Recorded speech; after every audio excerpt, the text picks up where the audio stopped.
I feel daunted slightly coming after these mathematicians and experts in data. I'm just a, fuzzy genius. Anyway, okay. So my talk is there and back again, seeing ourselves through telescopes, satellites, and space probes. Okay. So in 1968, just over a decade after Neil Armstrong, just over a decade after the Soviets launched the first artificial satellite, and only a year before Neil Armstrong walked on the moon, the husband and wife design team of Charles and Ray Eames made a film called A Rough Sketch for a Proposed Film Dealing with the Powers of 10 and the Relative Size of the Universe. The rough sketch, and then the more polished version from 1977, which I'm playing here in the background, have profoundly influenced how we see and experience the universe.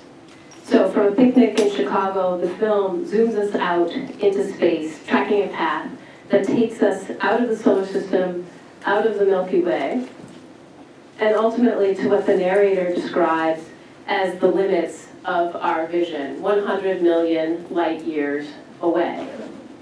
And the trip exemplifies what the art historian Stephen Bann has called the semantic recoil of space exploration. In a global era when transportation and communication networks regularly send people and information circumnavigating the Earth, he argues that humans have shifted the direction of their gaze in search of new frontiers of knowledge. He writes, quote, "The immeasurable in the horizontal dimension is succeeded by the approach to the immeasurable verticals, the conquest of space, of the depths of the sea and the Earth." So for Bann, the turn to the vertical, quote, restores the sense of limit and unlimitedness, which has been lost in a horizontal domain. So in other words, it reestablishes a realm that lies beyond our vision, beyond our reach. And as the Eames film demonstrates, the turn to the cosmos dramatically increases the scale of the limits that we are attempting to surmount. A person could walk around the world within the span of a few years, but the vastness of the universe defies our physical and technological capabilities. NASA's latest estimates suggest a manned rocket could make a one-way trip to Mars in about 6 months. Anybody who's seen The Martian? I can't remember if they used that date or not. The closest known exoplanet, however, is 11.7 light years away. The closest galaxy is 25,000 light years away. Even if we could conjure up sophisticated technology that would enable us to travel such immense distances, we still run up eventually against an event horizon, a frontier that the expansion of the universe prohibits us from ever crossing. So what do we do with these mind-bending spatial and temporal scales? How to make sense of times and spaces that are so far beyond human experience? And what I want to argue is that we bring them back to our own familiar time. We remake them into familiar places. And I want to demonstrate that today by talking briefly about two examples: the Voyager Golden Record and the Hubble Space Telescope images. And these two great triumphs of NASA science and public relations extend our reach and our experience along this vertical axis of exploration, while simultaneously reimagining that new realm in our own image. Okay, so the first section is about distant time and the Voyager mission.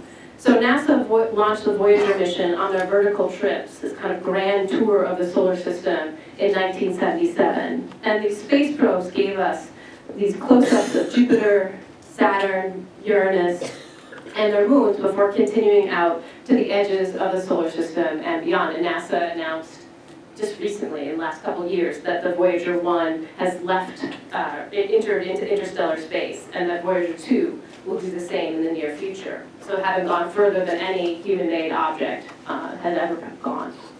And in the years since their launch, the data collected by more sophisticated telescopes and space probes has superseded what these first explorers provided. And although still sending back data, the radio signals from the probes have grown so faint that our antenna will soon lose contact. But this realization that these space probes could potentially last longer and travel farther than any other human artifact led Carl Sagan, the astronomer, and several of his colleagues and friends to develop a message, now known as the Golden Record, for any beings that might eventually intercept this Voyager space probe. It wasn't the first time that Sagan composed a message. A few years earlier, with his second wife, Linda Salzman Sagan, and his fellow astronomer and alien life enthusiast, Frank Drake, he designed this plaque for the for the Pioneer 10 and 11 spacecraft, which was launched in 72 and 73. It consisted of just a single panel. The Golden Record is a much more ambitious project. Over a few months, Sagan and his collaborators collected an archive of images and sounds. The latter, the sounds, includes a selection of music, earth sounds, and then greetings in several different languages to these potential recipients. So to conserve space, they decided to encode the message, both images and music, as sound frequencies, which meant that any recipients would actually have to play the record in order to hear the sounds or to see the image. And the record's cover contains some instructions for how to do that. And this being then a picture of the record from above with a stylus and then a kind of edge-on view. The stylus was conveniently enough provided on the space probe as well. And then these series of images along the right side is all about how to translate these sound frequencies on the record into an image or picture. So the choice to encode all of these images immediately raises questions about the likelihood of any being ever deciphering it, frankly. And it's not too difficult, I suppose, to imagine someone finding the stylus and running it along the grooves of the record, maybe hearing a sound. But the translation of the image really requires a lot more of its recipients. They first have to interpret this kind of IKEA-like set of directions, and then build something which is pretty much akin to an analog television set that would then display these sound waves as images. And it really kind of, the daunting nature of this obstacle poses all sorts of speculation about its feasibility. Could you ever do this? But I think that's in some ways beside the point, because the technology for encoding the sounds and images really speaks more significantly to the kind of aliens Sagan and Frank Drake and their collaborators expect to find and want their contemporaries on Earth to imagine. They imagine a technologically developed and scientifically minded civilization with the cleverness to construct a device to read and translate the code. In other words, they expect to find something pretty much akin to us. So somewhat ironically, due to copyright laws, it's long been easier to see the pictures on the record than to hear the music if you're here on Earth. And I'm going to focus my comments today on the visual portion. So Sagan and his crew intended this collection of 115 diagrams and photographs to provide, quote, any possible extraterrestrial auditors with information about the Earth and its inhabitants that they are unlikely otherwise to find themselves in possession of, end quote. And so they searched through encyclopedias and issues of Life magazine and National Geographic and numerous coffee table books to find photographs that they thought would represent our world. And the final selection portrays our world as diverse but harmonious and beautiful and bountiful place. There's an assortment of plants and animals and sea life, all flourishing, while contented humans of all ages and races engage in a variety of useful and enjoyable activities. And then the last several photographs celebrate our technological achievements in architecture, medicine, transportation, and culminating with space travel. And in the biography written by Kate Davidson, a journalist, the biography of Sagan, he panned it, and his critique is fairly consistent with what others have said. He panned it as, quote, a cosmic equivalent of a Hallmark greeting card, all sweetness and light, but no deep, dark truth, end quote. And the optimism of the portrait, this apparent omission of war, violence, greed, hunger, destruction of all sorts, all the things that people are going to do with the data, right? This led many to dismiss it as either naive or just entirely false. And if we want to show aliens what life on Earth is like, the collection does fail utterly, totally. In fact, probably any set of 115 images would offer an incomplete, biased, and idiosyncratic view. But more than a message to aliens, the golden record is what I'm calling an extraterrestrial time capsule, a form and a thought experiment that uses the predicted longevity of the spacecraft to help Sagan and his colleagues, and any Earthlings who reflect on their efforts, to take a virtual trip in time and space by imagining these future travels of the Voyager space probe and its message. And so in doing so, it affords us a kind of new perspective, not only on the future, but on that present moment, 1977, or even our own moment. So Sagan wrote of the Pioneer plaque in just those terms in Cosmic Connection. It's a book from '73 that really a best-selling book that really kind of established his position as a public intellectual and promoter of science. And he said of this Pioneer plaque, quote, "It's the transmittal of the Pioneer 10 message encourages us to consider ourselves in cosmic perspective. The greatest significance of the Pioneer 10 plaque is not as a message to out there, it is as a message to back here," end quote. And so we might think about the Voyager's shiny golden record as functioning as a mirror for the inhabitants of Earth, one that presents a kind of ideal reflection. But at the same time, I think it also offers a subtle warning about the uncertainty of future life on Earth, of the threat that's on the flip side of the technology that this record celebrates. The collection closes with these two photos. A photo of a Titan Centaur rocket on the left and a sunset. And Sagan and his colleagues, they published a book called Murmurs of Earth a year later that describes the whole project, what they did, why they did it, and so on. And they offer these really kind of basic descriptions. The Titan rocket, that was the vehicle that carried the Voyager into space, so we should show that. The sunset, we wanted to have an image, they say, that's solely focused on beauty, something sure just simply about aesthetics. But I think they're being a little, I think there are other things that we might read into these images. The Titan rockets were developed to carry intercontinental ballistic missiles. And the sunset, in addition to being something conventionally beautiful, is what marks the end of the day, never to be relived.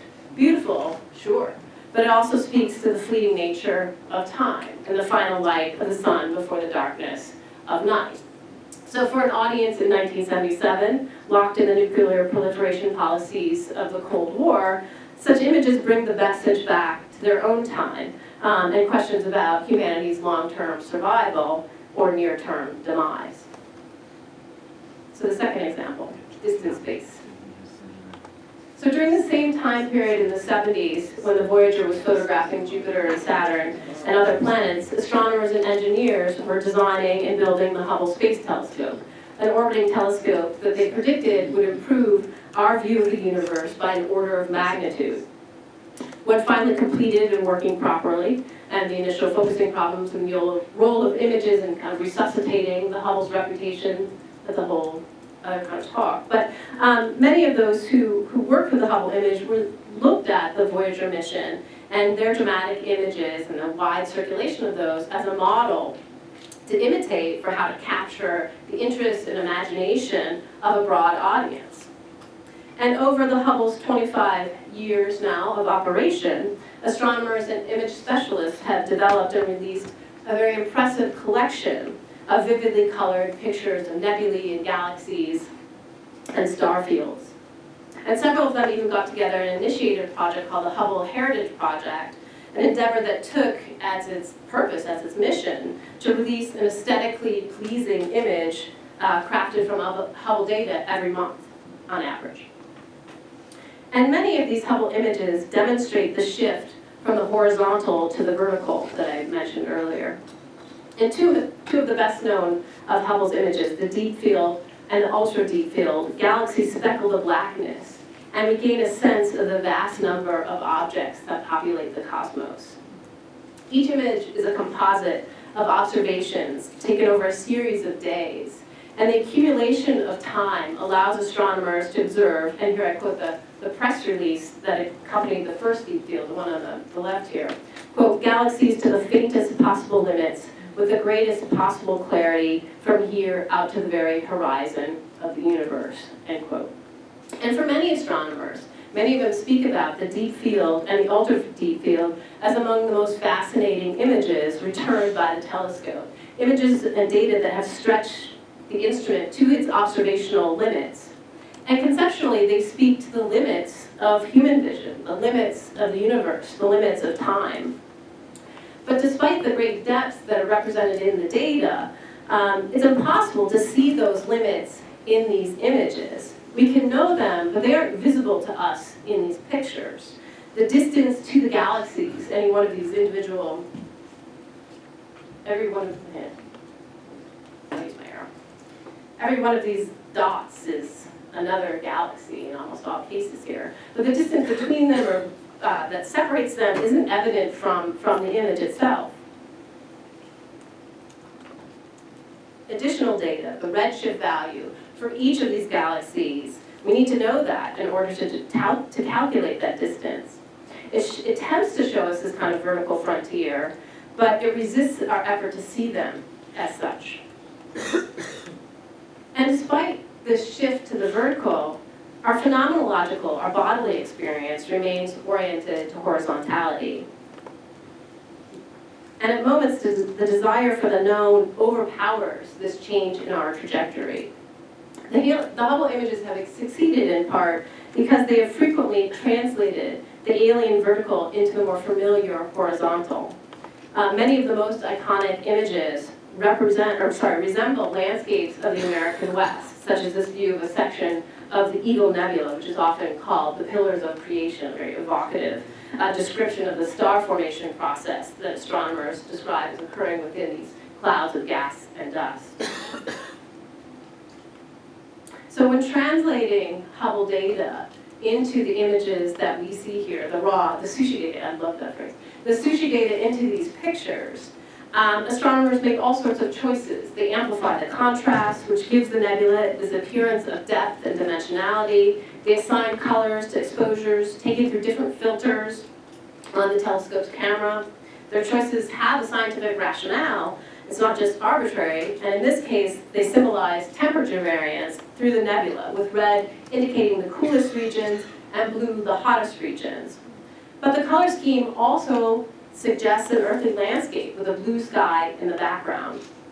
And astronomers also make choices about the orientation of objects such as these. Cardinal directions, north, has no relevance when you're talking about an orbiting telescope. But many times astronomers do follow a convention of positioning north at the top of the image. But just as often, those who have worked with the Hubble data make choices that are based on aesthetics. So in this case, north is sort of diagonally off to the left over here. And you can imagine how different this, or not even imagine, I could show you how different the image looks if you flip it around. So instead of the kind of grandeur and majesty and monumentality of these pillars rising up in front of us, they seem almost to kind of ooze off the screen. Much more biological than geological then. Okay. The Heritage Project's 10th anniversary image, this section of the Carina Nebula that the press release described as a celestial landscape, demonstrates the intentionality of the shift in orientation, the shift from the vertical to the horizontal. So in this image, we have this jagged horizon that stretches across the picture, silhouetted against a cloud-streaked azure sky, complete with kind of twinkling stars behind it. This luminous line, this glowing line, separates that sky from the form below it. It almost seems like there's a light source shining from behind it. And you can sort of, go on and describe analogies to the landscape, the ways it seems to almost slope downward here along the left, these kind of variations of green and red that look like the sides of a mountain. And that give this image a sense of three-dimensionality and mass. Like I said, it looks like a landscape, like a mountain range, profiled against a deep blue sky, its peaks backlit by the final light of the setting sun. And if we look at the Hubble's website and kind of at least unspoken homage to the powers of 10, it has an animation that locates the site of this small section of the Carina Nebula in the night sky. And it also traces this transformation from the vertical to the horizontal. So So it begins with this telescopic view, a ground-based telescope of the sky from Earth, dotted with stars. And as with the Hubble Deep Field, there's no way to sort of discern the distance between all those stars. The Carina Nebula is among them, and we move into it, and into a magnified view of the nebula.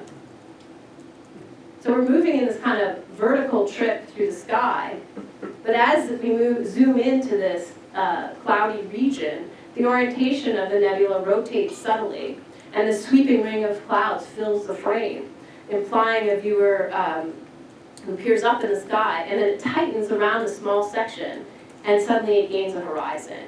So instead of being a view upward, it becomes one of a horizontality with a frontier.